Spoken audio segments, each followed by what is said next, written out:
Today's video, we're going to talk about and share with you 3 great tips for beginners to help improve your iron play.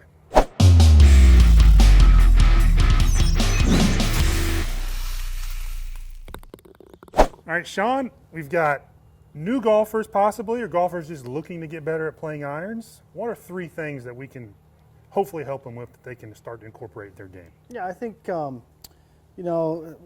for beginners, a lot of times their concepts are poor. They don't even understand what they're supposed to be trying to do. Not just beginners. Yeah, exactly. Especially beginners, but everybody in Right. general.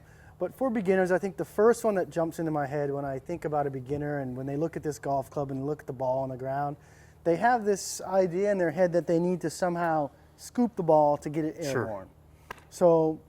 So as far as that goes, when you watch someone practice, you'll know they're doing it because they're on their back foot and the club either bottoms out early or they hit the ball really thin in the middle of the ball, and they Right. always have this look to their wrist like they're trying to help it up in the air. Right, we see that all the time, right? It's weird looking at a flat piece of steel and a ball on the ground and say, for that ball to get off the ground, I need to do that. But it's actually the opposite. It is, and this is very simplified terms, but as the club comes down, let's say it's on its way down, you need to be striking downward on the ball slightly, and then the loft of the club is what launches the ball. That's It's right. not that you're trying to scoop it. The loft is built in, so if you just deliver it, even with the shaft a little bit ahead, which is ideal, that ball will launch up in the air like it's supposed to. I think part of that kind of concept or bad connection there is the idea of trapping the ball, right? It doesn't really happen. The ball's not trapped against the ground. As soon as it contacts the club, it's moving off the ground, riding up with the loft. Yeah, so I think I understand what people are trying to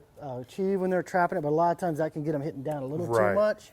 But I think just the idea, if you just brush the ground, right, at first as a beginner, if you can just get good, and let me swing here for a second. If you can get good at just letting the sole of the club brush the ground just in front of where the ball sits, the club is going to do all the work to get the ball up in the air. Yep, I think it was Harvey Pinnock that said, one of the best skills you can learn in the golf swing is where your club touches the ground. Yeah, learn the bottom of your swing. That's right. I think a way to help you visualize that, as far as not trying to scoop it, is if you had an open palm like this, you just dropped your hand off the club, come down toward impact and feel like your palm faces the ground a little. What a lot of you have a tendency to do is add this kind of palm up look through the Right. ball. So almost feel like you're wiping your hand down there by the ball as you come through. And that'll give you a little bit of shaft lean and let you scrape the ground and allow you to get some compression on the ball for those really solid irons. That's exactly right. And it's almost like this motion here, like a little bit of a circular motion rather than that A motion. flip or a scoop. That's exactly right. So that would be number one, and number 2 ties into that. It's, how do we get to that spot where we can brush the ground in the right place? And what you can do, and Mike has an alignment stick here for that purpose, put it down kind of So where you would wanna be. let's turn sideways here and I'll show you exactly what I'm doing. So I'm angling it backwards just so this stick is basically all that's in front of him so he can still have plenty of room to swing his arms. So Yeah. let's go, we'll just set it in the ground right here. A little firm.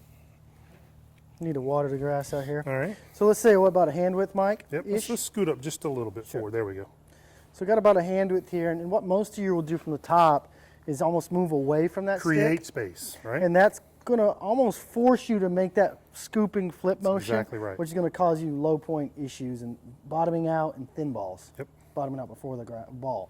Now, what I'm going to try to do is by the time I get my arms about halfway down, kind of left arm parallel, I want to be basically into this stick. Yes. I want all my shifting done by that point. From there, I'm in a really good spot now to make that little wiping motion with my right hand, palm down. If I do that, I'm going to have my hands in front of the ball, and the loft of the club is going to go ahead and launch That's the ball right. up in Now, the air. if you're a golfer who's used to doing this kind of retreating back, creating that space there, it helps you get the ball up. And we have a lot of guys complain they hit the ball too high, it doesn't go anywhere. Absolutely. So when right. you first learn how to cover it like you're demonstrating, the ball's going to go lower right Yeah, off the bat. it is, because you're taking and de-lofting the club slightly. That's right. And the telltale sign of this player is that they swing through and then they make a shift late. Right. So what we want to see is the shift early, then to pour on the rotation into the finish. And let's clean up an idea about this shift, hip, slide, whatever you want to call it. So let's have you set up to that again. Sure. Now, the poor way to do this that Mm-hmm. we see golfers all the time do would be just to shift the lower body into this stick. That will create all kinds of issues when you come down. You're Same basically idea. going to get fat shots into the equation now. Instead of Right. I've got upper body stacked over lower. Now when I start to pivot and pour on the turn a little bit more, my body will end up with some tilt because I'm pushing on this leg as well. So you get into that tour impact position. And we're big on doing drills, especially new drills, slow at first. This is a great drill to do in pieces. So you would go backswing, kind of check it, downswing, about 3/4 downswing, check it, and then into impact. And once you're nailing those spots, and you start putting them all together, make it more fluid, slow it first, and then gradually add the speed to it. Yeah, and then the last one I would say that ties together with these two, you know, in order to have a little bit of shaft lean and kind of compress the ball and brush the ground in the right place and get the ball to go straight, the face has to be square. Absolutely. So I think a lot of the issues that people have in the impact are created because the face is so open they have to make some kind of manipulation done Right. by the ball. So what I would have people do, you know, once you get a good solid grip, and we've covered that in some other videos, go check them out on our channel. The one place where beginners get off with their irons or in swing in general is they roll the takeaway open.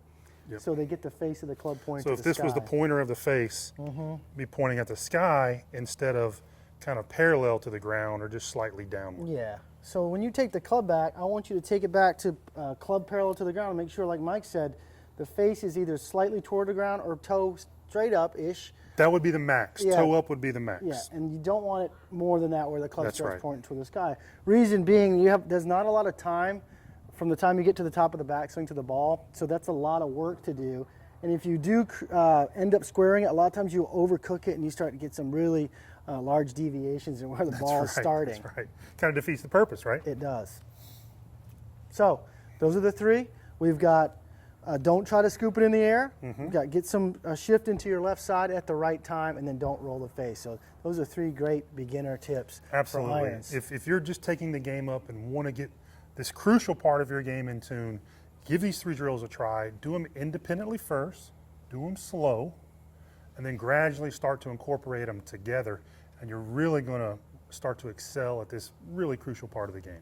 If you like more distance instantly, we put together a video just for that. All you need to do to get that video is click on the link below in the first pinned comment. We'll ask for your name, your email, and we'll send it out to you immediately. If you haven't already, go ahead and subscribe to the channel. Once you do that, click on notifications so you know when we have a brand new video coming out right away. Right, we want to make this channel's content just for you guys, just for your golf game. So leave us some comments down below if you'd like to see something that we haven't already covered or want to see it covered in a different way. We'll do our best to get that for you as soon as we can. And don't forget, if you want to hit the ball farther, click the link below in the first pinned comment. Get you some instant distance. Instant.